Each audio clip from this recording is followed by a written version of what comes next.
The United States continued its tactic of managing diplomacy through social media platforms, particularly X, this week. The Undersecretary of War, Elbridge Colby, let Canadians know via a post that the Permanent Joint Board on Defence between the two countries has been put on ice. Canada, in his words, failed to make credible progress on its defence commitments. This board was established in 1940 by Canadian Prime Minister William Lyon Mackenzie King and U.S. President Franklin D. Roosevelt. It has been seen as a symbol of the bilateral relationship between our two countries. So what does this mean for the protection of North America, and how should Canada respond? Erin O'Toole is a former leader of the Conservative Party of Canada, former Canadian military officer, and now the president of ADIT North America, a risk advisory consultancy group. He's with me in our Toronto studio. Good morning. Good morning, Matt. What do you make of the U.S. putting this participation in this Canada-U.S. Permanent Joint Board of Defense on ice? It was very disappointing. You know, the group doesn't meet a lot, but the modern relationship between Canada and the U.S. started in 1940 with the Ogdensburg Agreement, when Roosevelt and King, as you said, got together and said North America needs to work together for protection, for security, and for production. So aluminum from Quebec has been helping build American ships and aircraft ever since then. And the Alaska Highway, the partnerships in the Arctic for Arctic defense, all of that collaboration, NORAD, all of that grew out of that first agreement and the Permanent Joint Board on Defense.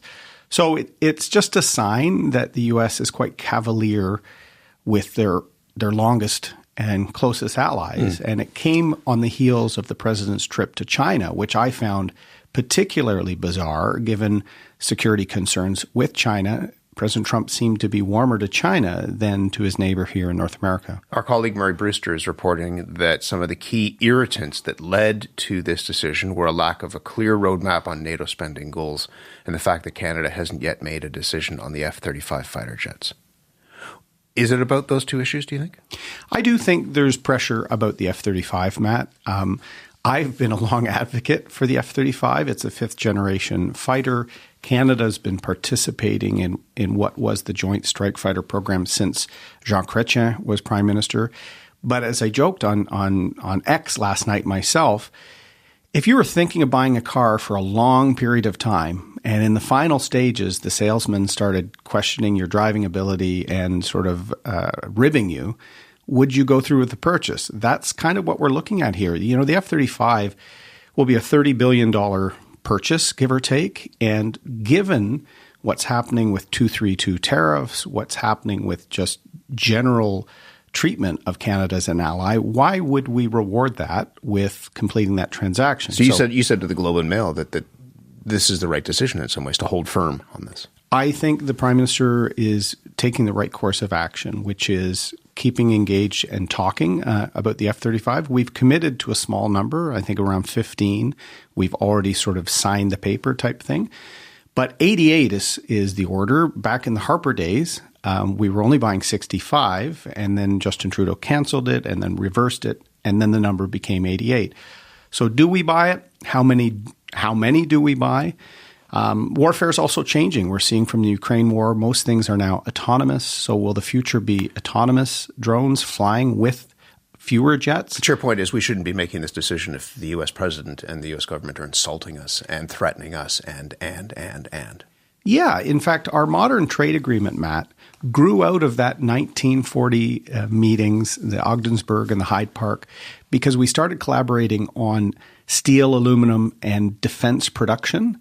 And later on, those supply chains for defense grew into the Auto Pact of the 1960s. So the Canada-U.S. relationship in the modern age really came as a result of security coordination. So we have been a free rider. We haven't been spending our commitment on defense. But in the last year, the government has moved remarkably. So when the Undersecretary said they haven't been making their commitments, he kind of ignored the last year completely, and I think that's unfair. So what is this actually about then? Is it about defense? Is it about that you can't buy American bourbon in many Canadian liquors? Like, is that seems to have really irritated many American officials. What is this actually about, do you think? I think it's just another example of the tensions between the countries as a result of President Trump. President Trump has thrown out the rule book on trade, made comments about the 51st state or Greenland, very dismissive of even the sovereignty of other countries. So all of these are kind of a tit-for-tat engagement now. So I think the Council for American-Canadian Relations that I'm on with other Canadians helping the Prime Minister and his team, we want to see an agreement and a deal where we can normalize trade, reinforce our joint security efforts. Right. So I hope that all of this can be wrapped in together. But until we finalize a deal, I think you'll see these little shots from now and again. And on our Victoria Day, the shot about the Permanent Joint Board was the latest salvo. But is there a way, if you're talking about defense, is there a way to satisfy this U.S. administration when it comes to this country's defense spending? I think we have to show a clear commitment that the last year, when the Prime Minister and Mr. McGuinty have made considerable strides increasing the pay for our men and women, which I think was very important, but committing to key acquisitions. We're probably announcing a submarine in the next few months, Matt. I think people need to see that this is long-term and consistent. We're going to meet our NATO commitments as a founding nation. I think we always should have been. But the U.S. isn't spending 5% themselves. So when they're saying, where is your plan for the joint military and infrastructure spend, which is now the 2034 5% target, all countries are slowly responding and increasing their budgets. Canada, I think, has probably been more aggressive than most countries in NATO in responding to the new era we're in. And I think the U.S. has to recognize that, and I think they will. And I think this is part of the hard negotiation that President Trump likes to push. He's willing to basically throw out longstanding institutions. Most presidents wouldn't act like that, but we've got to deal with the one we're facing. If you take a look at other institutions, there are organizations like NORAD and NATO. Could this be a precursor for further exits by the United States? That's our worry. The Permanent Joint Board on Defense, meets a couple times every few years, but that's what NORAD grew out of, Matt. So if this is a precursor to a future move of just saying, well, in North American defense, we're no longer going to collaborate with the Canadians, that should be very concerning to people. And he's mused about NATO as well. He's mused maybe about getting NATO. out of NATO, why are we here? They're not pulling their weight. We don't need to be part of this. That's the worry, is the Americans seem willing to just pull out of all multilateral work and go it alone. Over time, they will be weaker alone. Even the trade disruptions and the Strait of Hormuz backlog, they're going to be short aluminum, steel, all the things. They're tariffing and making it harder for us to sell to them.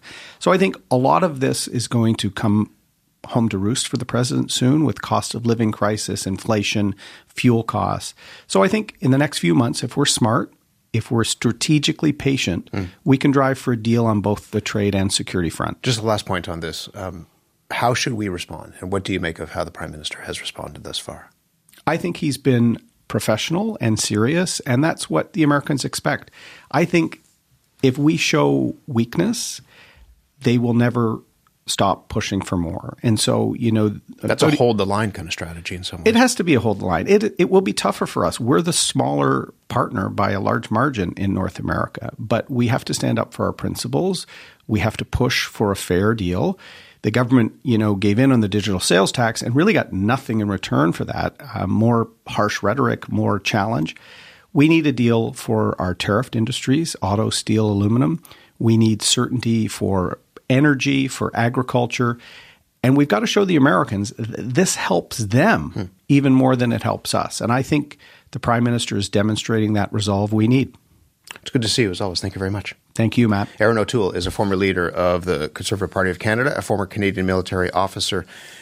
He was with me in our Toronto studio.